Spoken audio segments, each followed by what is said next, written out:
Capital TV Uttar Pradesh देख रहे हैं आप। मैं हूं आपके साथ राधिका राज। ब्रेकिंग न्यूज में बड़ी खबर आपको बता दें, यूपी से आ रही है, जहां पर समाजवादी पार्टी नेता रामजी लाल सुमन राणा सांगा वाले बयान को लेकर अभी चर्चा में थे। उसके बाद अब उन्होंने एक और बयान दे दिया है मंदिर को लेकर। इसी पर तमाम अपडेट के साथ मेरे साथ मौजूद है senior journalist Deep Singh. Sir, क्या कुछ अपडेट है, किस तरीके का बयान दिया है उन्होंने?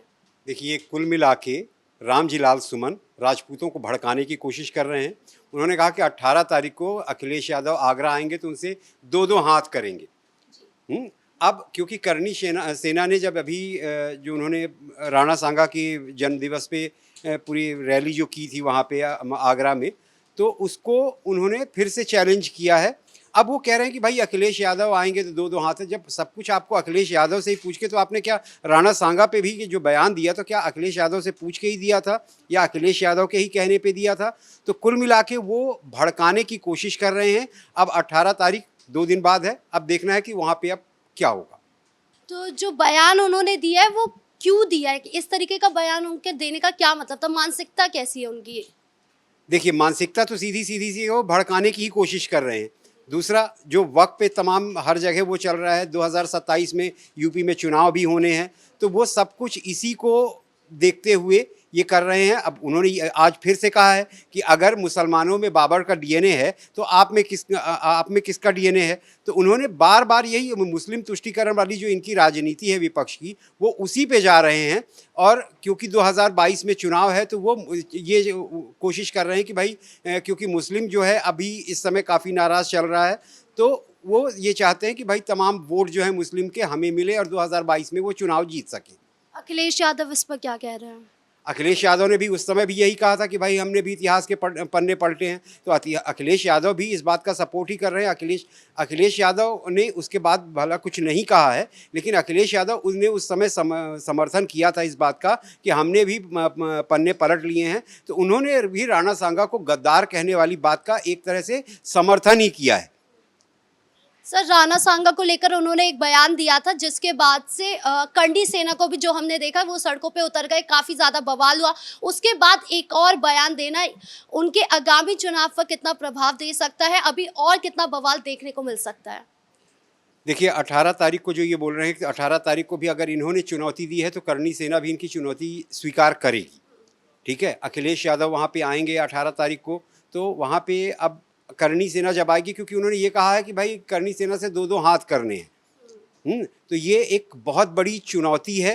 अब इसमें सीएम योगी को भी तैयारी करनी होगी कि उस दिन क्या हो सकता है। जैसे उन्होंने अभी तैयारी की थी, जिस दिन राणा सांगा की जयंती थी उस दिन सीएम योगी ने काफ़ी तैयारी की थी वहाँ पे, ताकि किसी तरह की कोई घटना ना हो। अब 18 तारीख को भी यही देखना होगा कि करनी सेना अब क्या कदम उठाती है, क्योंकि रामजी लाल सुमन ने सीधे सीधे करनी सेना को ये चुनौती दे दी है कि दो दो हाथ करेंगे।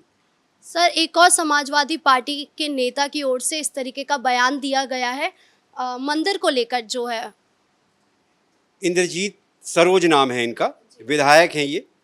अब इनसे अगर कोई पूछे कि अगर ये कह रहे हैं कि भाई मंदिर में जो है वो भगवानों में शक्ति नहीं है, मंदिरों में शक्ति नहीं है, तो इनके जो नेता हैं अखिलेश यादव, तो कुंभ में वो डुबकी लगाने क्यों गए थे? अगर भगवान नहीं है, अगर मंदिरों में शक्ति नहीं है या गंगा मैया में शक्ति नहीं है, तो वो फिर अखिलेश यादव डुबकी लगाने के लिए क्यों गए थे?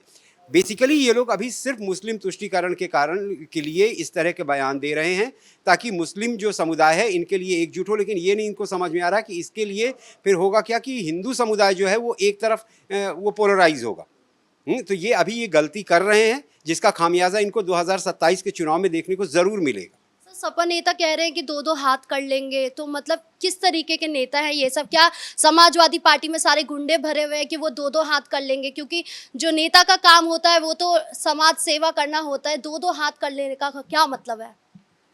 ये कुल मिला के करनी सेना को भड़काने की कोशिश कर रहे हैं। ठीक है, करनी सेना ने जैसे उस दिन तलवार और लाठियां लहराई थी, तो ये भड़काने की कोशिश करें। अब अगर इनको यही है कि भाई अखिलेश यादव आएंगे तभी, अभी आपको भी याद होगा कि ये और इनके बेटे रामजी लाल सुमन और इनके जो बेटे हैं, ये हाई कोर्ट में इन्होंने वो किया था कि इनको जान का खतरा है। तो भाई जब आपको इतना खतरा है, आप दो दो हाथ करने की बात कर रहे हो, तो आपने हाई कोर्ट में फिर अपील क्यों की थी कि उनको सुरक्षा मुहैया कराई जाए? तो आप कुल मिला के उनको भड़का रहे हो, और कोर्ट में भी जा रहे हो कि हमें सुरक्षा भी चाहिए। तो ये इनका बस एक मैंने दोहरा रवैया है। ये करते कुछ हैं और कहते कुछ हैं। सपन विधायक की ओर से ये भी कहा गया है कि सत्ता में जो है वो अपना मंदिर बना के बैठे हुए हैं, यानी कहीं ना कहीं उन्होंने योगी आदित्यनाथ पर भी निशाना साधा है। तो योगी आदित्यनाथ इस पर क्या कुछ कह सकते हैं? योगी आदित्यनाथ अभी इस पर कुछ नहीं कह रहे हैं। योगी आदित्यनाथ बस ये चाहते हैं कि भाई कानून व्यवस्था जो है वो सूबे की एकदम चाक चौबंद रहे। तो योगी आदित्यनाथ अभी इस पर कुछ नहीं कह रहे हैं। अच्छा, जब मंदिर की बात हो रही है, उन्होंने कहा कि मंदिर के नीचे मस्जिद के नीचे मंदिर उखाड़ने की कोशिश कर रहे, ढूंढने की कोशिश कर रहे, तो बोधगढ़ को भी ढूंढा जाएगा। अब जब ये उखाड़ने वगैरह की बात हो रही है तो सबसे पहले संभल ही याद आता है, क्योंकि संभल में हमने देखा कि कई मंदिरों को ढूंढा जा रहा था। आज जो है अभी भी कई सारे कूपों को ढूंढा जा रहा है। तो अब संभल में क्या माहौल होने वाला है इस बयान के बाद? संभल में माहौल देखिए, एक तो आज ही जफ़र अली को आज कोर्ट में पेश किया गया है। जफ़र अली पे एएसआई ने एफआईआर की थी कि 2018 में उन्होंने जो वहाँ की जामा मस्जिद है उसमें अवैध निर्माण करवा दिया था बिना किसी इजाज़त के। उन्होंने वो रेलिंग लगवा दी थी। तो उस पर आज कोर्ट में सुनवाई चली रही है। जफ़र अली, उसके अलावा जामा मस्जिद में जो नवंबर 2024 में दंगे भड़के थे उसके भी आरोपी हैं। कल बर्क से भी दोबारा पूछताछ करेगा न्यायिक आयोग। तो ये कुल मिला के जो मंदिर मस्जिद वाला जो खेल चल रहा है यूपी में, तो ये इस पे बर्क और ये जामा मस्जिद के सदर ज़फ़र अली या ये सभी लोग जो है समाजवादी पार्टी के जो नेता हैं, ये सिर्फ़ और सिर्फ मुस्लिम वोटों को अपनी तरफ पोलराइज़ करने के लिए ये सारा खेल खेल रहे हैं, जिसका इन्हें कोई फ़ायदा नहीं होने वाला है। क्योंकि पूरे भारत में अगर देख लें तो हिंदू वोटों की ही ज़्यादा, बिना हिंदू वोटों के कोई भी नेता कोई चुनाव नहीं जीत सकता है।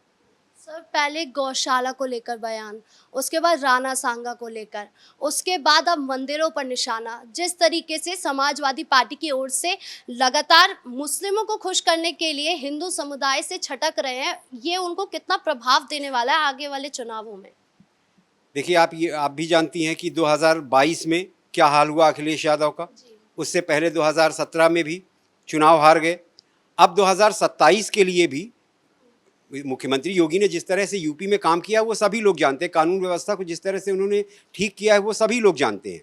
तो अखिलेश यादव के लिए आगे की जो राह है वो बहुत ही कड़ी होने वाली है, क्योंकि अखिलेश यादव हिंदुओं को अपने से दूर करते चले जा रहे हैं। मुस्लिम तुष्टीकरण कर रहे हैं वो, और हिंदुओं को अपने आप से दूर करते चले जा रहे हैं। इसका बहुत बड़ा खामियाजा उनको 2024 के चुनाव में मिलेगा। मुंह की खानी पड़ेगी, मतलब बिल्कुल मुंह की खानी पड़ेगी, क्योंकि वो जिस तरह के बयान दे रहे हैं। भाई, जब राणा सांगा पे भी रामजी लाल सुमन ने बयान दिया था तो अखिलेश यादव को चाहिए ये था कि रामजी लाल सुमन से बोलते कि भाई आप माफ़ी मांग लो।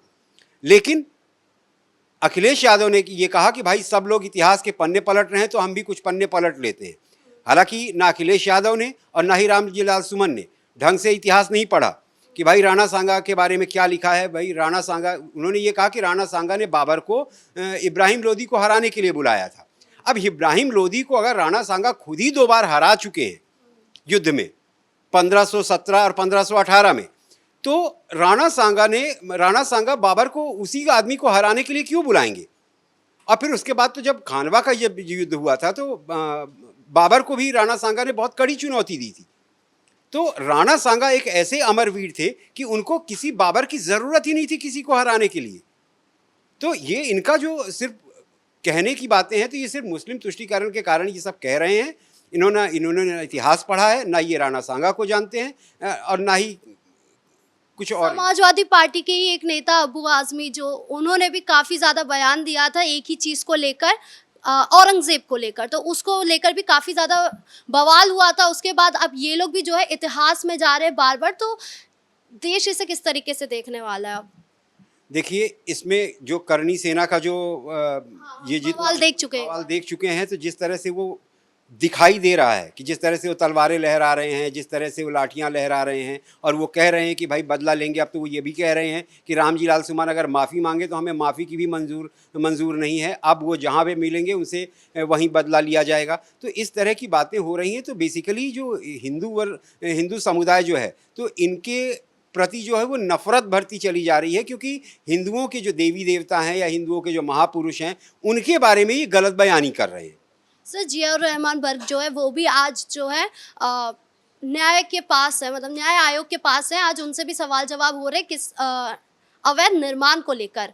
उनको जब मना कर दिया गया था कि अवैध निर्माण नहीं करवाइए, आपकी जो है तहकीकात होगी पहले सारे जो संपत्ति उसको लेकर, लेकिन उसके बाद भी वो निर्माण करा रहे थे। इसी को लेकर आज जो है उनको कोर्ट लिया जा रहा है, कोर्ट में बुलाया गया है और कल भी उनको बुलाया जाएगा हिंसा को लेकर। मतलब कुल मिलाकर जितने भी नेता हैं समाजवादी पार्टी के वो फंसते नजर आ रहे हैं।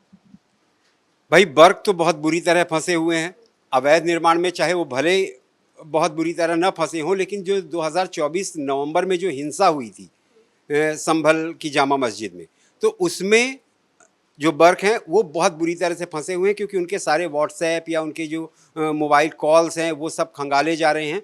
उन्होंने ये ज़रूर कहा था कि भाई वो उस दिन बेंगलोर में थे, लेकिन जो उन्होंने कॉल किए थे ज़फ़र अली को या उनके जो व्हाट्सएप चैट हैं, तो उन पे ये इल्ज़ाम है कि उन्होंने ही भीड़ को वहाँ इकट्ठा करवाया था, उन्होंने उनके ही कहने पे वहाँ पे हिंसा भड़की थी, उसी की वजह से पुलिस को गोलियां चलानी पड़ी थी, जिसमें 4 लोगों की मौत हो गई थी। तो इसमें जो है इसमें बहुत बुरी तरह से बर्क फंसे हुए हैं, ज़फ़र अली तो फंसे ही हुए हैं। तो इसका एक बहुत बड़ा परिणाम देखने को मिल सकता है और कल ही न्यायिक आयोग फिर से बर्क से पूछताछ करेगा और ये हो सकता है कि बर्क को कल ही अरेस्ट कर लिया जाए।